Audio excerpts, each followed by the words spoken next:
जय भवानी, जय जय जय जय जय भवानी, जय जय जय जय जय शिवाजी। येकोट येकोट येकोट येकोट। हिंदवी स्वराज्याचे सरसंस्थापक छत्रपती शिवरायांना मानाचा मुजरा करतो। भारतीय राज्यघटनेचे शिल्पकार भारतरत्न डॉक्टर बाबासाहेब आंबेडकर यांना मानवंदना अर्पित करतो। आज ज्यांची 150वी जयंती आहे ते भगवान बिरसा मुंडा,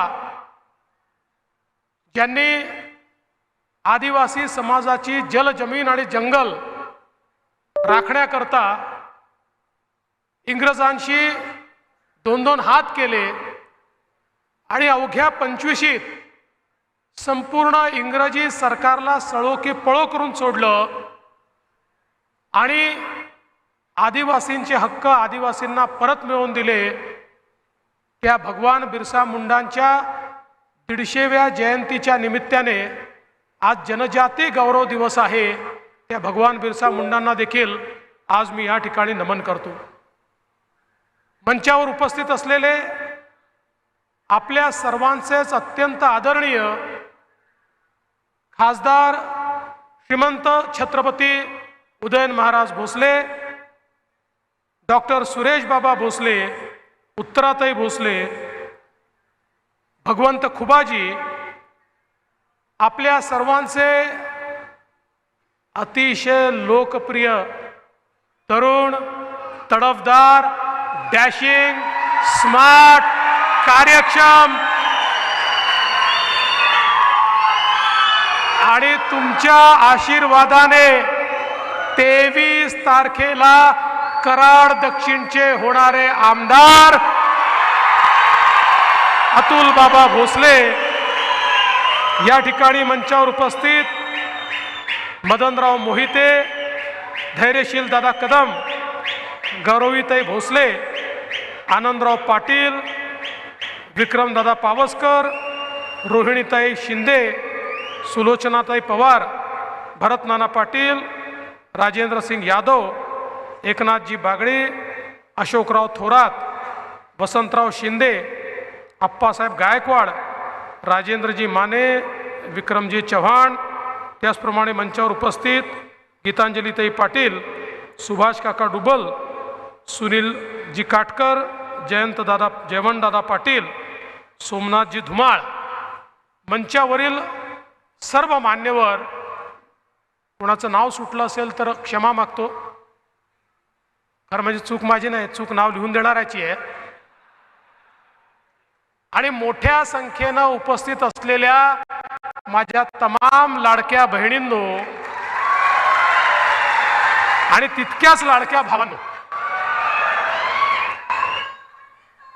आज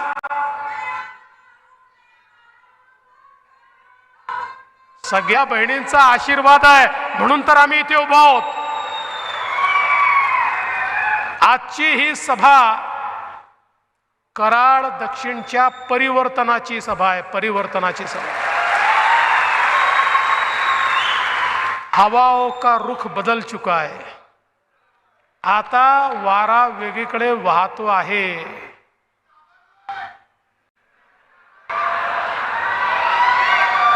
असं आहे, थोडी तुमची चूक झाली। चूक काय झाली तुम्ही हे लक्षातच घेतलं नाही इतके वर्ष। पृथ्वीराज बाबा हे विधानसभेचं मटेरियलच नाही आहे।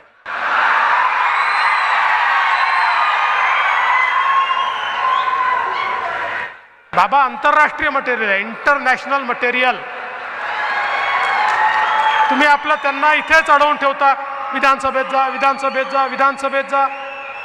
अरे आता विधानसभेमध्ये तरुण, उमदा, तडफदार, जनतेत राहणारा, तुमची कामं करणारा, तुमच्याकरता झटणारा, अर्ध्या रात्री उपलब्ध असलेला असा आमदार दिला पाहिजे ना। पण मला आता विश्वास आहे, मला आता विश्वास आहे की निश्चितपणे यावेळी कराड दक्षिणचा फैसला झालाय, आमचं ठरलंय आणि अतुल बाबांना पाठवायचं आहे. आज आपण पाहू शकतो इतक्या वर्षामध्ये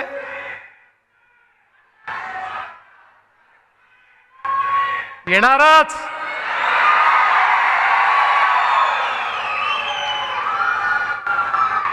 आपण बघितलं असेल तर या कराडमध्ये कृष्णा परिवाराच्या माध्यमातून अतुल बाबांनी इथली जी सेवा केली आहे, कोणी आजारी पडलं तर कृष्णा हॉस्पिटल आहे, कोणाला शिकायचं असेल तर कृष्णेच्या शिक्षण संस्था आहे, शालेय शिक्षण घ्यायचं असेल तरी शिक्षण संस्था आहे, कोणाला नोकरी करायची असेल तर उद्योग आहे, आपला ऊस टाकायचा असेल तर साखर कारखाना आहे.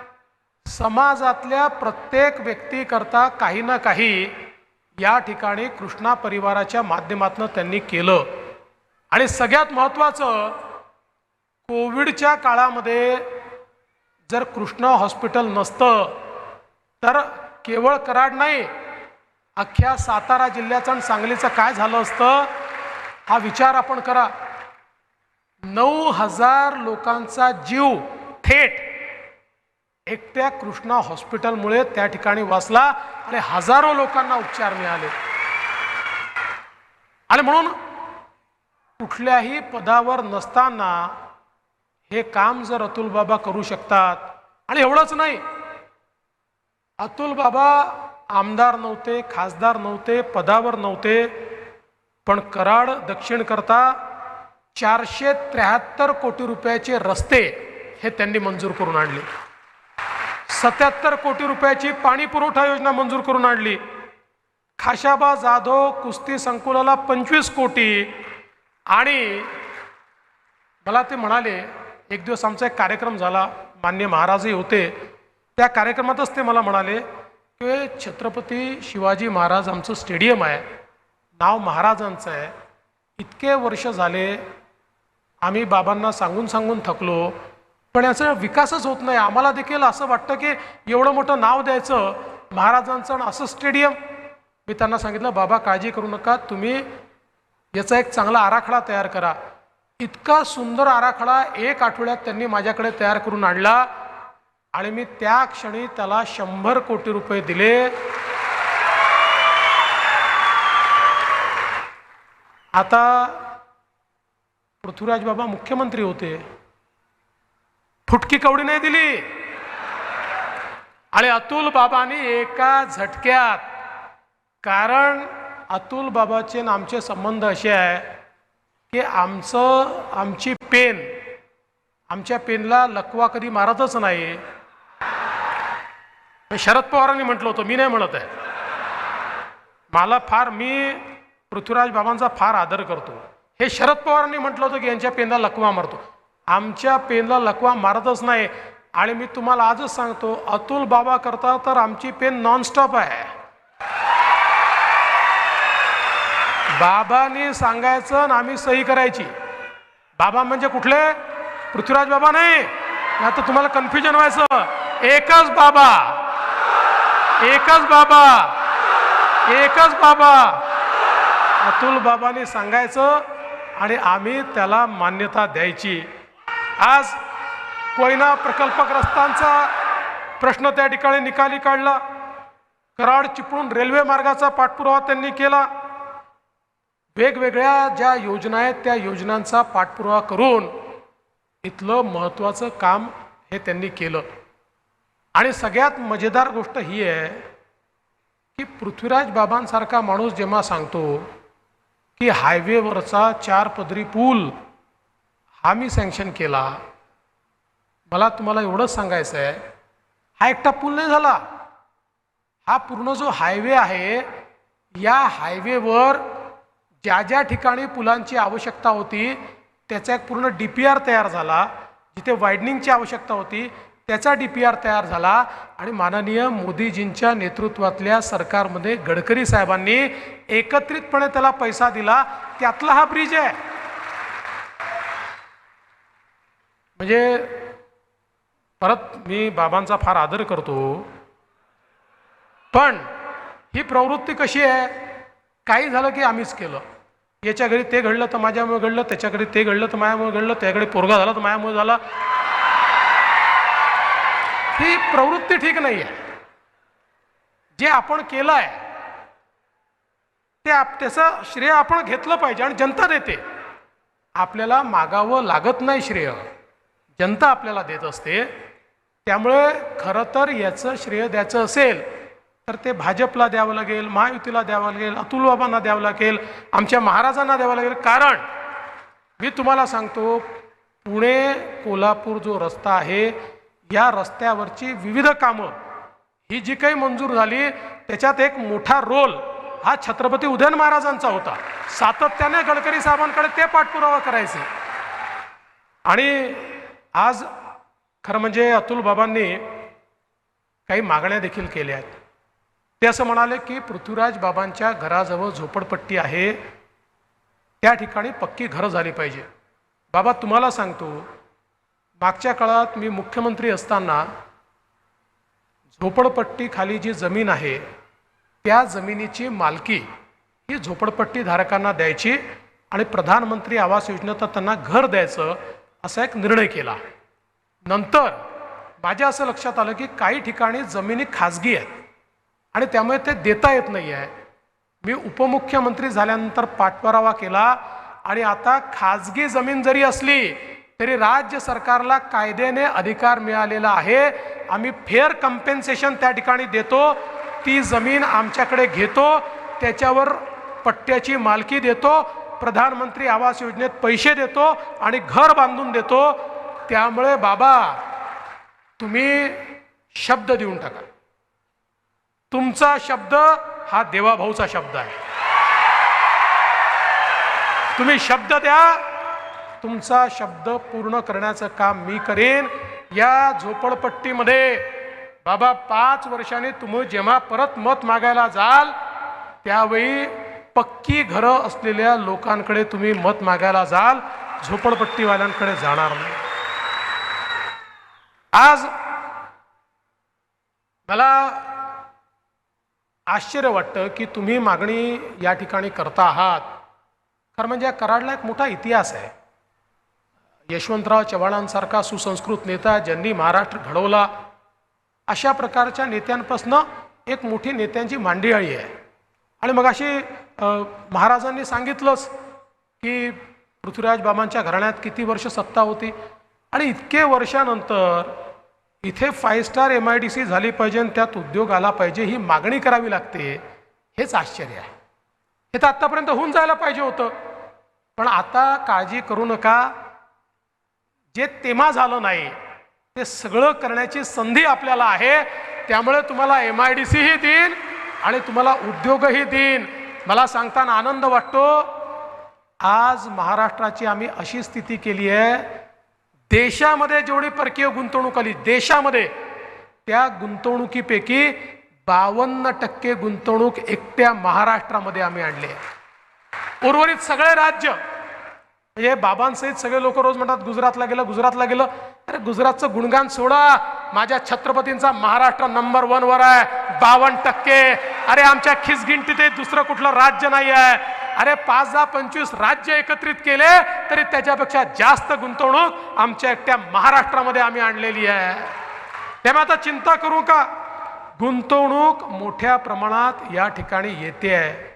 आणि त्यासोबत तुम्ही सहकारी पाणी पुरवठा योजनांच्या संदर्भात बोललात.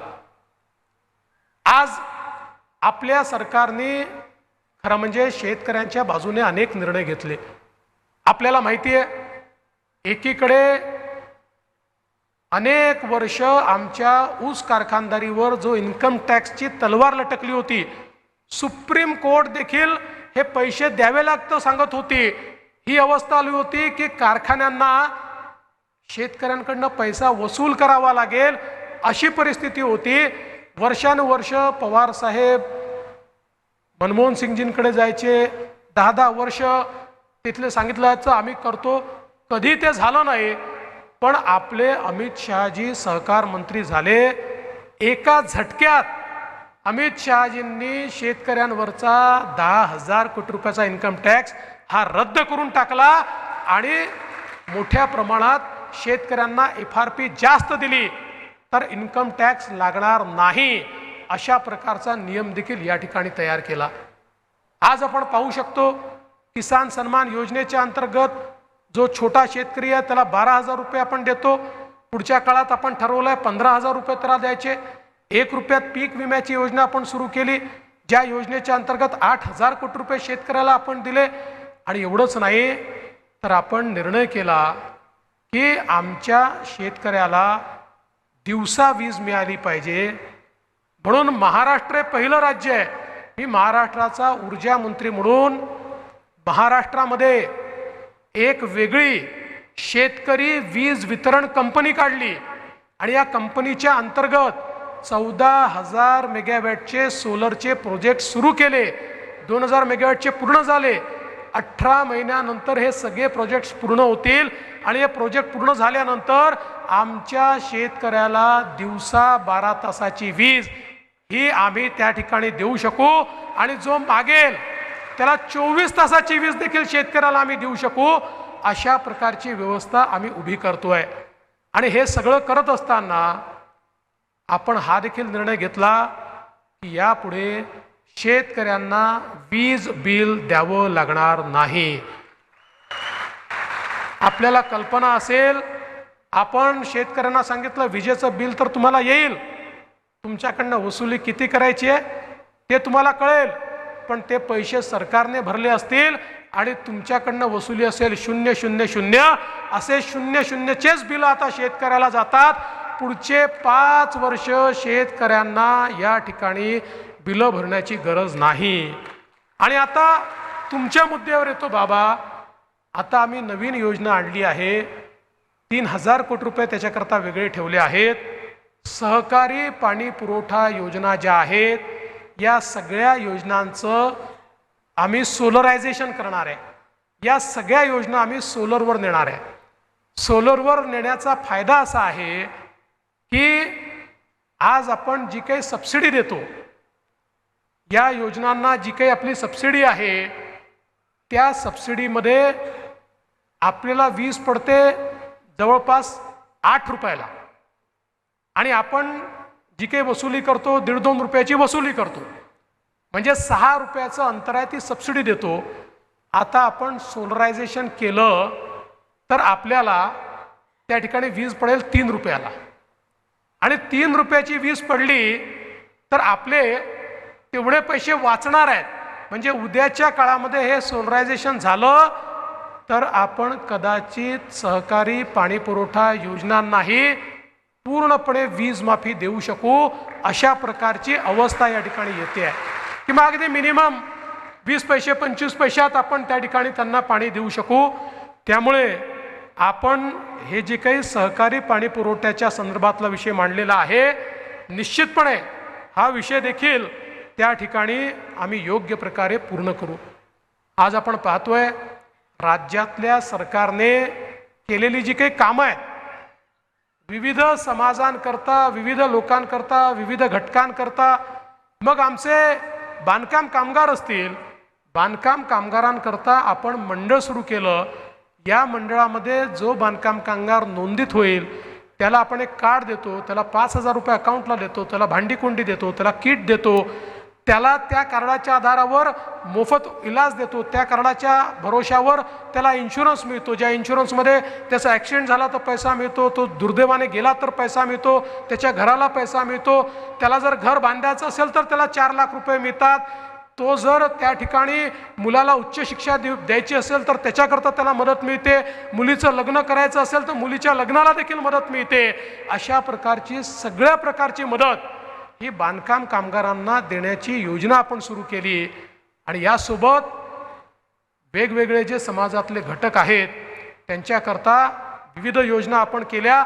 आज इन्फ्रास्ट्रक्चर कामं बघा, आज सातारा जिल्ह्यामध्ये वेगवेगळ्या ज्या सिंचन योजना आहेत, मग त्या ठिकाणी आपल्याला माहिती आहे की अनेक योजना ज्या वर्षानुवर्ष चालल्या होत्या, नीरा देवधर सारखी, टेंबू उपसा सारखी, GA कटापूर सारखी, या सगळ्या योजना या योजनांना मोदीजींनी हजारो कोटी रुपये दिले.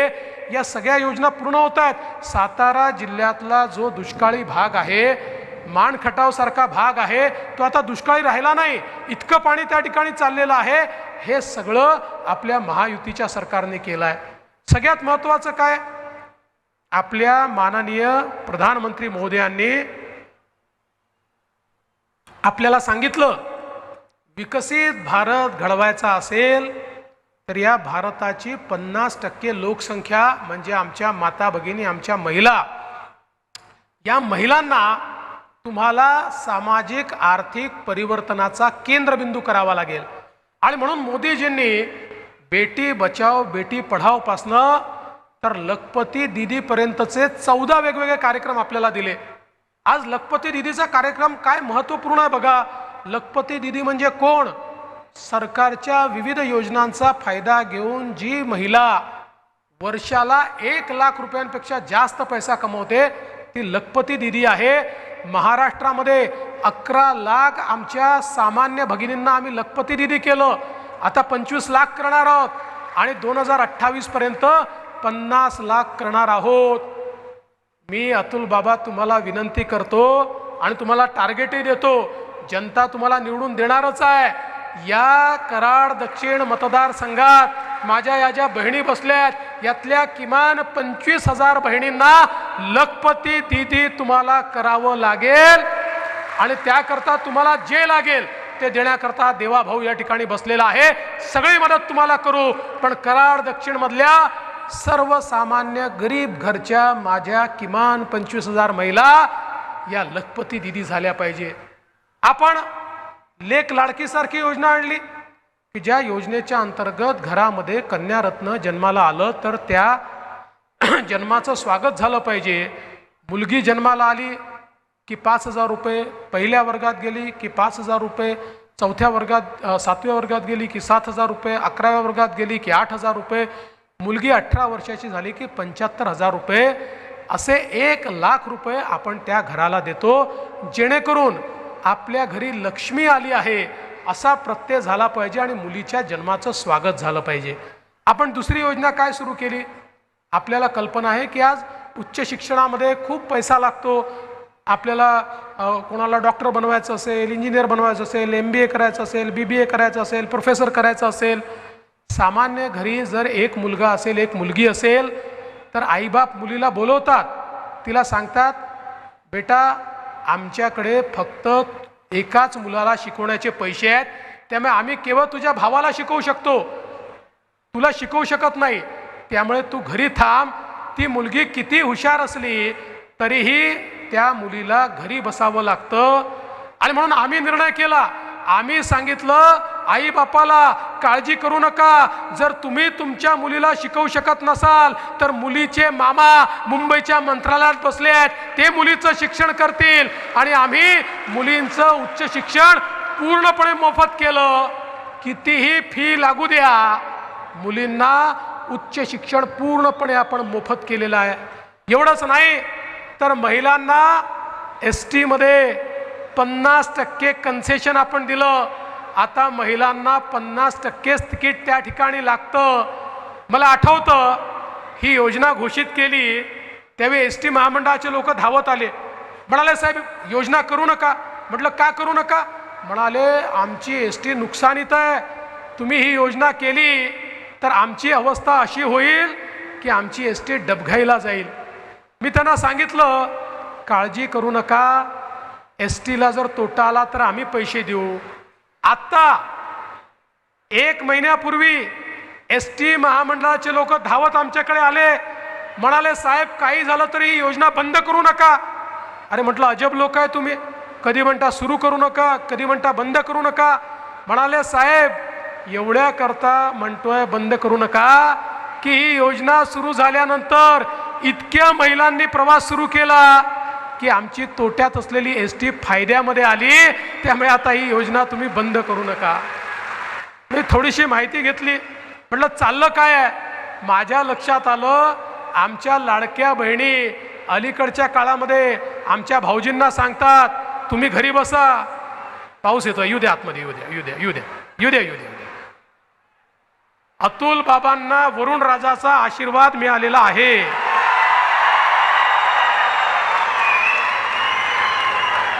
आपल्याकडे अशा प्रकारे पाऊस येतो हा शुभ संकेत असतो.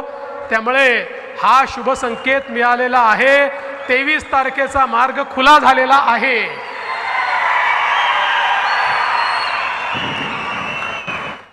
त्यामुळे मी बघितलं, म्हटलं नेमकं चाललं काय आहे. माझ्या लक्षात आलं, आमच्या ज्या लाडक्या बहिणी आहेत त्या आमच्या भाऊजींना सांगतात की आता तुम्ही घरी बसा, तालुक्याला आणि जिल्ह्याला मी जाऊन येते. तुम्ही गेले की तिकिटाचे पैसे दुप्पट लागतात. तुम्ही गेल्यानंतर पान, तंबाखू, खर्रा, मावा, ठर्रा काय काय त्या ठिकाणी करता आणि पैसे बर्बाद करता. मी गेली अर्ध्या पैशामध्ये काम करून येते, घरचे पैसे वाचवते. त्यामुळे आता बहिणीच पुढे चाललेल्या आहेत आणि आपल्या सरकारला त्या ठिकाणी दुवा देताना आम्हाला दिसत आहेत. आणि भगिनींनो, सगळ्यात महत्त्वाची योजना आपल्या सरकारने आणली, मुख्यमंत्री माझी लाडकी बहीण योजना. आमच्या बहिणींना 1,500 रुपये महिन्याला त्यांच्या खात्यामध्ये देणं आपण सुरू केलं. मी तुम्हाला सांगतो, योजना घोषित केली. हे काँग्रेसचे लोक, उपाठाचे लोक, पवार साहेबांचे लोक आम्हाला नावं ठेवायचे, अशी योजना असते का, हे तर होणारच नाही, हे तर जमणारच नाही, पैसा जाणारच नाही, हा तर जुमलाय, हा तर टिमलाय. जवळजवळ त्यांच्या नाकावर टिचून 2.5 कोटी बहिणींच्या खात्यामध्ये नोव्हेंबर पर्यंतचे पैसे टाकून दिले. यांचे थोबडे एवढे छोटे छोटे झाले, थोबडेच पाण्यासारखे होऊन गेले. पण मला बहिणींना सांगायचं आहे, बहिणींनो, जसे आम्ही तुमचे सख्खे भाऊ आहोत ना, तुमचे काही सावत्र भाऊ देखील मार्केटमध्ये फिरताय. हे काँग्रेसवाले, हे सावत्र भाऊ, यांना बघवलं नाही, हे तुमच्या विरुद्ध हायकोर्टमध्ये गेले. कोण गेलाय माहिती आहे हायकोर्टमध्ये? काँग्रेसचे अध्यक्ष नाना पटोले यांचे अधिकृत निवडणूक प्रमुख महाविकास आघाडीच्या वतीनं हायकोर्टामध्ये गेले आणि हायकोर्टामध्ये जाऊन सांगितलं, ही लाडकी बहीण योजना हा पैशाचा चुराडा आहे, ही योजना बंद करून टाका. पण तुमचे सख्खे भाऊ त्या ठिकाणी होते. आम्ही बाजू मांडली. हायकोर्टाने सांगितलं, लाडकी बहीण योजना सुरूच राहील, ती बंद होणार नाही. आणि बहिणींनो, या सावत्र भावांच्या नाकावर टिचून आता अतुल बाबा निवडून आले की 1500 रुपये नाही, 2100 रुपये आमच्या बहिणींच्या खात्यामध्ये आम्ही टाकणार आहोत. आज आपल्या सरकारने समाजातल्या शेवटच्या व्यक्तीचा विचार केला. अंगणवाडी सेविका असतील, आशा वर्कर असतील, ग्राम रोजगार सेवक असेल, कोतवाल असेल, पोलीस पाटील असेल, प्रत्येकाचं मानधन त्या ठिकाणी वाढवलं. समाजातल्या सगळ्या लोकांना दिलासा देण्याचं काम आपण केलं आहे. पाऊस मोठ्या प्रमाणात वाढतोय, त्यामुळे तुमचा जास्त वेळ घेणार नाही, एवढंच सांगतो.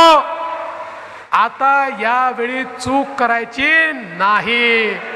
आता काहीही झालं तरी 20 तारखेला मोठ्या संख्येनं मतदान करायचं. मतदानाच्या वेळी एकच लक्षात ठेवायचं, आता तरुण, तडफदार, उमद नेतृत्व कराड दक्षिणला द्यायचं आहे. एक स्मार्ट आणि डॅशिंग आमदार, एक काम करणारा आमदार, एक जनसामान्याचा आमदार अतुल बाबाच्या रूपानं या ठिकाणी आपल्याला द्यायचा आहे. अतुल बाबांना निवडून द्या. अतुल बाबांच्या कामाची गॅरंटी हा देवा भाऊ या ठिकाणी घेतो, एवढंच सांगतो आणि माझं बोलणं संपवतो. धन्यवाद.